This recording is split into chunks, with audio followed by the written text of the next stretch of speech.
गजा में पिछले 6 महीने से इजराइल 35,000 लोगों को शहीद कर चुका है, जिसमें बच्चे और औरतें सब शामिल हैं। लेकिन इजराइल आखिर फलस्तीन के इस इलाके में इतना जुल्म क्यों कर रहा है?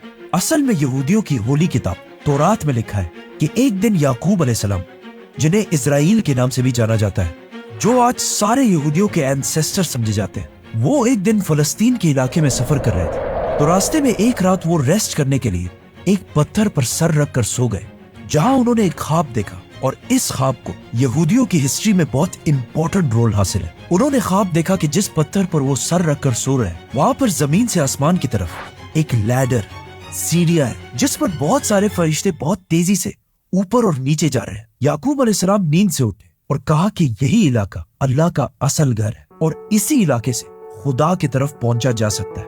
तो मतलब यहूदियों के लिए फलस्तीन के इस इलाके की इतनी बड़ी इंपॉर्टेंस है। इसीलिए इस फलस्तीन के इलाके को हासिल करने के लिए यहूदी आज किसी भी हद तक जा सकते हैं। याकूब अलैहिस्सलाम के बाद फलस्तीन में जो कुछ भी हुआ, उसे हम इस वीडियो में एक्सप्लेन कर चुके, जिसे अब तक करोड़ों लोग देख चुके। सो मस्ट वॉच दैट नाउ। पुराने जमाने में इस पूरे इलाके को फलस्तीन कहा जाता था, लेकिन यहाँ इजराइल की रियासत कायम होने के बाद ये सारा इलाका इजराइल के पास है और सिर्फ इतने इलाके में मुसलमान रह गए। फलस्तीन में मुसलमानों के इलाके भी 2 हिस्सों में डिवाइडेड है, वेस्ट बैंक और ये छोटा सा इलाका गजा। फलस्तीन में मुसलमानों के इन दोनों इलाकों के आपस में कोई भी जमीनी कनेक्शन, रोड नहीं है और एक दूसरे से बहुत दूर होने की वजह से यहाँ की अवाम और गवर्नमेंट भी एक दूसरे से बहुत डिफरेंट है। मतलब इन दोनों इलाकों में एक नहीं बल्कि 2 गवर्नमेंट्स। वेस्ट बैंक में PLO, जिसको काफी सेक्युलर गवर्नमेंट समझा जाता है, लेकिन गजा में गवर्नमेंट हमास के पास है, जिसे बहुत स्ट्रिक्ट समझा जाता है। फलस्तीन का इशू तो पिछले 75 साल से चलता आ रहा है और पिछले 75 साल से सारे मुस्लिम कंट्रीज की पोजीशन अब तक एक ही थी कि जब तक फलस्तीन को उसका हक ना मिले, इजराइल को एक्सेप्ट नहीं करना।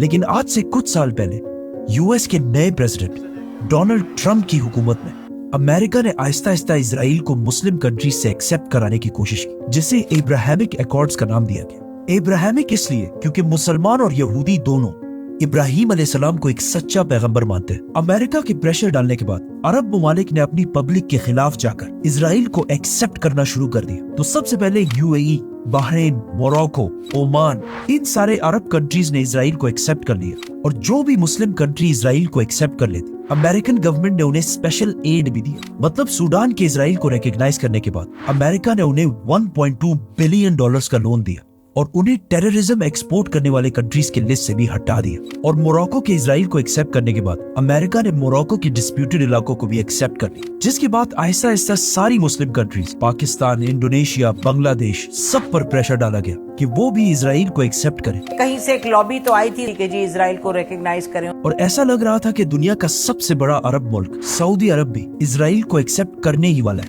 क्योंकि मोहम्मद बिन सलमान ने कहा था कि सऊदी के लिए इजराइल से ज्यादा ईरान खतरा है। और ये भी पॉसिबल था कि अगर सऊदी इजराइल को एक्सेप्ट कर लेता, उसके बाद बाकी सारी मुस्लिम कंट्रीज ने भी इजराइल को एक्सेप्ट कर लेना। इसके अलावा पिछले कई डेकेड्स इजराइल मुसलमानों के इलाकों में बहुत चालाकी से सेटलमेंट्स बना रहा था। मतलब बहुत ही चालाकी से यहूदियों को मुसलमानों के इलाकों में सेटल करा रहा था, ताकि फलस्तीन में यहूदी ज्यादा और मुसलमान कम हो जाए, जिसे यूनाइटेड नेशंस और पूरी इंटरनेशनल कम्युनिटी बार बार बिल्कुल इल्लीगल करार दे रही थी। लेकिन इस छोटे से इजराइल को दुनिया में कोई भी नहीं रोक सका।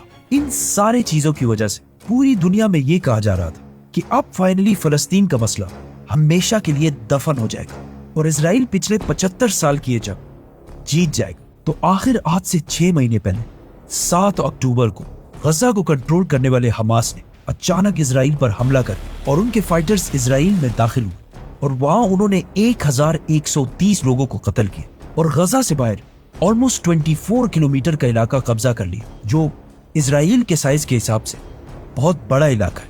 और 150 यहूदियों को पकड़कर वापस गजा हॉस्टेज बनाकर लेके आए, जिसके बाद पूरी दुनिया में ये न्यूज फैल गई कि हमास ने इजराइल पर बहुत बड़ा टेररिस्ट अटैक किया है और कहा कि उन्होंने बहुत सारे सिविलियंस और बच्चों और औरतों को भी कत्ल किया है। ऑल्दो इससे कुछ अरसे के बाद हमास के लीडर्स ने एक्सेप्ट भी किया कि उनके फाइटर से इस हमले में कुछ गलतियां हुई है। हमास के इस अटैक के बाद अब पूरी दुनिया इजराइल की तरफ देख रही थी कि अब उनका रिस्पांस क्या होगा, जिसके बाद इजराइल के वज़ीर आज़म बेंजामिन नेतन्याहू ने टीवी पर आकर ऐलान किया कि अब इजराइल गजा से ऐसा बदला लेगा जो इससे पहले किसी ने सोचा भी नहीं हो। तो सबसे पहले इसराइल ने गजा की तरफ सारी सप्लाई मतलब खाना, बिजली, पानी सब बंद कर दी और कुछ ही दिनों में वो सारा इलाका वापस ले लिया जो हमास ने कब्जा किया था। जिसके बाद इसराइल के डिफेंस मिनिस्टर ने एक इंटरव्यू में कहा कि हमारी लड़ाई इंसानों से नहीं बल्कि जानवरों से, और अपने सोल्जर्स को हुक्म दी कि इनके साथ जो भी करना चाहो करो क्योंकि ये तो जानवर है। और ये सब करने के लिए इसराइल के पास अमेरिका का फुल सपोर्ट हासिल था और अरब कंट्रीज की खामोशी से भी ये लग रहा था कि वो फलस्तीन के साथ नहीं बल्कि इसराइल के साथ। इसी के साथ इसराइल ने गजा पर एयर स्ट्राइक्स करना शुरू कर जिससे गजा में हजारों लोग शहीद हुए और उसके कुछ ही दिनों बाद इसराइल की आर्मी IDF गजा के अंदर दाखिल हुई और फलस्तीनियों को मारना शुरू किया। इजरायली आर्मी को फाइटर जेट्स, टैंक्स और मिलिट्री पर्सनल की वजह से दुनिया की सबसे ताकतवर आर्मीज में से एक समझा जाता है और कहा जाता है कि इसराइल के पास 80 एटम बॉम्ब्स भी मौजूद है। इसके अलावा इसराइल की इंटेलिजेंस एजेंसी मोसाद को दुनिया की बेस्ट स्पाई एजेंसीज में से एक समझा जाता है विद 7000 एजेंट्स। ये दुनिया की सबसे बड़ी स्पाई एजेंसीज में से एक।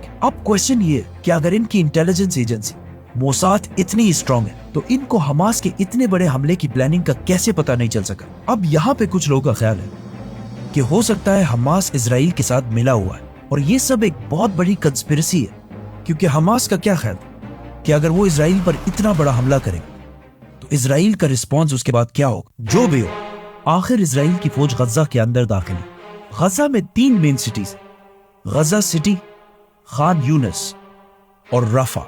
तो सबसे पहले इजरायली फौज ने इन तीनों सिटीज के आपस के कनेक्शन को तोड़ने की कोशिश की और फिर पूरी दुनिया के सामने फलस्तीनियों पर जुल्म करना शुरू किया जिसमें उन्होंने अब तक 35,000 फलस्तीनियों को शहीद किया और अभी भी ये नंबर बहुत तेजी से बढ़ता जा रहा है। इजराइल के एयर स्ट्राइक्स ने आहिस्ता आहिस्ता बहुत सारे हॉस्पिटल्स को टारगेट करना शुरू किया। इस सब के दौरान बार बार UN सिक्योरिटी काउंसिल की मीटिंग्स में इजराइल के इस जुल्म के खिलाफ रेजोल्यूशंस पेश होती रही, लेकिन जैसे ही कोई कंट्री ये रेजोल्यूशन पेश करे अमेरिका उसे वीटो करके खत्म कर दे। इस जेनोसाइड के लिए इजराइल को उसके सपोर्टर्स ने पूरी दुनिया से फुल फ्लेज सपोर्ट किया जैसे USA और यूरोपियन कंट्रीज में, लेकिन फलस्तीन के सपोर्टर्स जिसमें सबसे बड़ी रिस्पॉन्सिबिलिटी अरब कंट्रीज की बनती थी और फिर बाकी मुस्लिम वर्ल्ड की, इन अरब कंट्रीज ने फलस्तीन के लिए कोई भी एक्शन नहीं उठाया। इवन वो अरब मुमालिक जो इससे कई साल पहले इजराइल के खिलाफ जंगे भी लड़ चुके और हर जंग बहुत बेशर्मी से आ रहे हैं, उन्होंने भी इस बार कोई एक्शन नहीं उठाया। मीनवाइल जब सारे मुस्लिम कंट्रीज फलस्तीन के इस मसले को इग्नोर कर रहे थे, उसी टाइम दुनिया के सारे मुसलमानों ने इजराइल के खिलाफ खुद ही एक्शंस लेना शुरू कर दी और आहिस्ता आहिस्ता पूरी दुनिया में इजराइल के खिलाफ प्रोटेस्ट होना शुरू हुए। ACLED की रिपोर्ट के मुताबिक अब तक दुनिया में जितने भी प्रोटेस्ट हुए उनमें से सिर्फ 14% इजराइल के हक में हुए और दुनिया के बाकी 86% प्रोटेस्ट सिर्फ और सिर्फ फलस्तीन के हक में हुए। मुस्लिम दुनिया की आवाम ने सिर्फ प्रोटेस्ट नहीं बल्कि एक और एक्शन भी लिया। मुसलमानों ने इजराइल की कंपनीज और या इजराइल को सपोर्ट करने वाली कंपनीज का बाइकॉट करने की कोशिश की, जिनमें top of the line companies were Coca Cola, McDonald's, KFC, Pepsi, Nestle etcetera.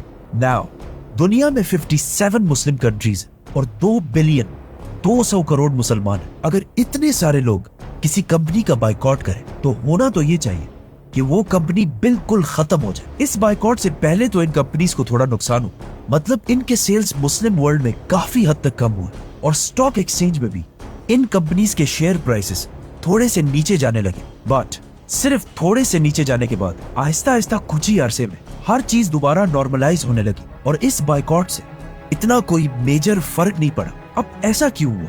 इसके 2 रीजन हो सकते कि या तो दुनिया के 2 बिलियन मुसलमानों की औकात ये है कि इनके बाइकॉट करने से दुनिया में किसी को कोई फर्क नहीं पड़ता और या मुसलमानों ने सही तरह इन कंपनीज का बाइकॉट किया ही नहीं। 7 अक्टूबर के अटैक के बाद इजराइल के इतने सख्त जुल्म पर उसे सिर्फ एक कंट्री ने टेंशन में रखा और उसका नाम है ईरान, पर्शिया, जिसकी वजह से इजराइल ने दमिश्क में ईरान के कॉन्सुलेट पर हमला कर दिया, जिसका फिर ईरान ने फुल रिस्पॉन्स दिया। लेकिन जब इजराइल इतने आसानी से ये जंग जीत रहा था तो उसे ईरान पर हमला करने की क्या जरूरत थी? इसके पीछे भी 2 ऑप्शंस।